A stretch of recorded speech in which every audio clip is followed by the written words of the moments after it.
तो आने वाले दिनों में अंजन श्रीवास्तव को एक बहुत अच्छी भूमिका में, अच्छी अदाकारी में हम देखें, ऐसी मेरी कामना है कि महिलाओं के सम्मान का जो नारा दिया गया था वो महज नारा ना रहे, उसको एक्चुअली लागू करते हुए अपने सांसद के खिलाफ सरकार कार्रवाई करे। कि राहुल गांधी यहाँ बोलेंगे कि भाई महंगाई बढ़ रही है और बेरोजगारी बढ़ रही है देश में, और अमेरिका में जाके बोलेंगे बेरोजगारी नहीं बढ़ रही है।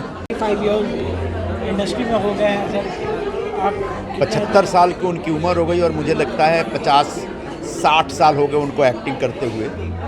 ऐसे एक महान कलाकार को उनके 75वें जन्मदिन के मौके पर बहुत सारी बधाई देता हूँ, और मुझे ऐसा लगता है कि अभी उनका जो बेहतरीन काम है अभी शायद आना बाकी है। तो आने वाले दिनों में अंजन श्रीवास्तव को एक बहुत अच्छी भूमिका में, अच्छी अदाकारी में हम देखें, ऐसी मेरी कामना है और ऐसी शुभकामना भी। सर हमने और भी एक्टर से बात की इनके बारे में, तो उनका कहना है कि मतलब यंग एक्टर्स का आपको क्या लगता है, क्या सीखना चाहिए उनसे? अंजन जी बड़े एक नेचुरल किस्म के कलाकार रहे हैं, बहुत ज़्यादा वो एक बहुत एफर्ट करके एक्टिंग करने वाले एक्टर नहीं हैं। तो जो लोग नेचुरल एक्टर होते हैं, जो एक स्वाभाविक ढंग से एक्टिंग करते हैं, वही सरवाइव करते हैं। जो बहुत एफर्ट करके करते हैं वो आखिरकार वो लोगों के ऊपर, लोगों को जो प्रभावित करने का जो मामला है ना, वो एक लंबे समय तक नहीं कर पाते। तो अंजन जी आज तक अगर सरवाइव कर रहे हैं एज एन एक्टर, इसका मतलब उनके अंदर एक ज़बरदस्त डेप्थ है और बड़ा स्वाभाविक है। सर एक पॉलिटिकल क्वेश्चन भी जानना आपने कि मतलब रेसलिंग फेडरेशन रेसलर्स के ऊपर जो है काफ़ी भारी संकट में प्रॉब्लम आया हुआ है सर, और बीजेपी वाले जो है उस चीज़ का मतलब कुछ हल नहीं निकाल रहे हैं, और हमारे रेसलर लोग जो है मेडल फेंकने की भी सोच रहे हैं, जो उनको गोल्ड मेडल मिले हैं इतनी मुश्किल से।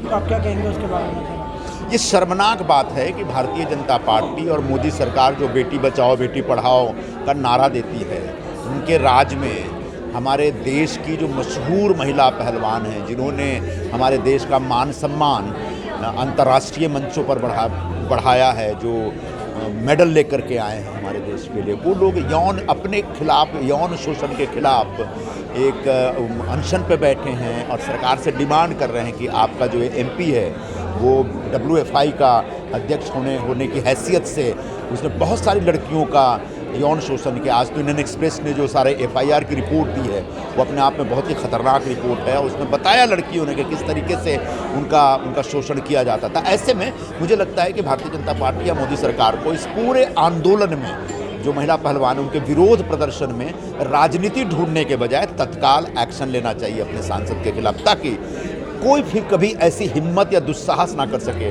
हमारे किसी भी महिला के साथ, चाहे वो पहलवान हो या कोई खिलाड़ी हो या खिलाड़ी ना भी हो, उनके साथ इस तरह का दुर्व्यवहार करने की कोई हिम्मत या दुस्साहस ना कर सके।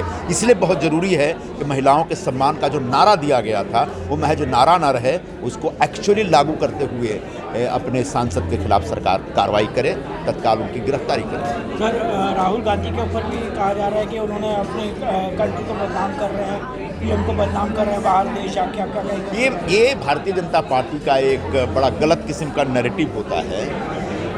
देखिए, हम अपोजिशन में हैं और सरकार के कामकाज के खिलाफ हम टिप्पणी करने के लिए स्वतंत्र हैं, और सरकार को एक रचनात्मक आलोचना के तौर पे इसको स्वीकार करना चाहिए। अब ऐसा संभव नहीं है कि यहाँ हम बोले कि मोदी सरकार का कामकाज गलत है और फॉरेन में जाए तो बोले कि अच्छा है। ये कैसे हो सकता है? गलत है।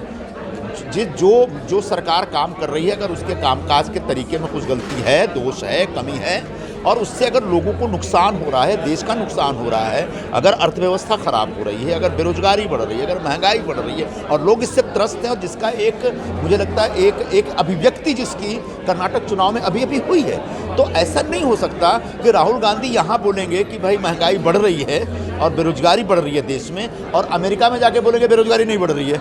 और अगर बोल दिया कि बेरोजगारी बढ़ रही है तो सरकार देश का अपमान होगा। देश का नहीं अपमान हुआ। ये सरकार के खिलाफ बोलना मतलब देश के खिलाफ बोलना नहीं होता है। यह भारतीय जनता पार्टी को समझना पड़ेगा, स्वीकारना पड़ेगा।